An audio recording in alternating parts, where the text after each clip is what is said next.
తమిళనాడులో ప్రభుత్వ ఏర్పాటుపై సందిగ్ధత కొనసాగుతోంది. నిన్న ఐయుఎంఎల్ విజయ్కి మద్దతిచ్చినట్లే ఇచ్చి తప్పుకోవడంతో టీవీకే బలం 116కు పడిపోయింది.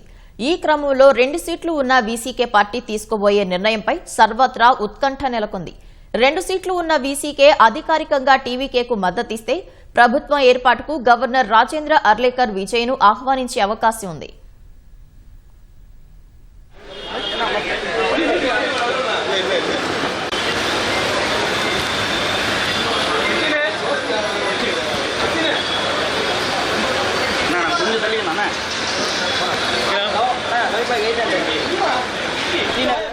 టీవీకేకు 2 సీట్ల చొప్పున ఉన్న సిపిఐ, సిపిఎం మద్దతిస్తే తాము కూడా అదే బాటలో నడుస్తామని ఇప్పటికే వీసీకే పేర్కొంది.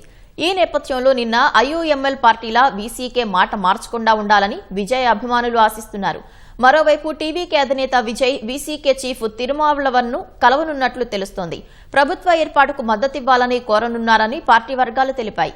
ఈ క్రమంలో చెన్నైలోని వీసీకే కార్యాలయం వద్ద భారీగా పోలీసులు మోహరించారు.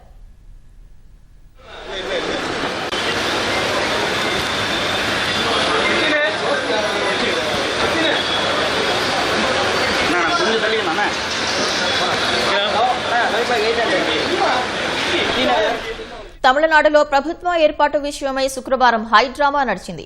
గవర్నర్ రాజేంద్ర అర్లేకర్ను మూడోసారి కలిసిన టీవీకే అధినేత విజయ్కు మళ్లీ నిరాశ ఎదురైంది. డీఎంకే కూటమిలోని సిపిఐ, సిపిఎంలు విజయ్కు మద్దతు ప్రకటించాయి.